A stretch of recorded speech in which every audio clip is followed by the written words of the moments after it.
እንደሚታወቀው ሚያዝያ 23 ቀን 2017 ዓ.ም የሚኒስትሮች ምክር ቤት የውጭ ሀገር ዜጎች በኢትዮጵያ የማይንቀሳቀስ ንብረትን ማፍራትን በተመለከተ ያወጣውን ረቂቅ አዋጅ ወደ ህዝብ ተወካዮች ምክር ቤት መምራቱ ይታወሳል።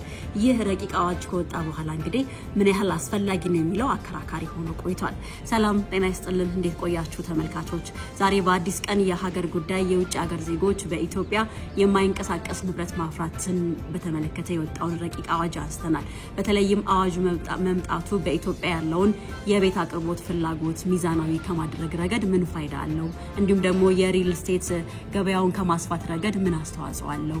ከዛ ባለፈ ደግሞ በኢትዮጵያ ያለውን የመሬት ህግ በተመለከተ ይጻረራል አይጻረርም የሚለውንም እዚህ ስቱዲዮ እንግዳ ጋብዘን አንስተናል። ይሄንን በኢቢሲ የዜና ቻናል እንድትከታተሉን ጋብዛችኋለን። ከዛ ባለፈ በኢቢሲ.ስትሪምም መረጃዎችን ማግኘት ትችላላችሁ።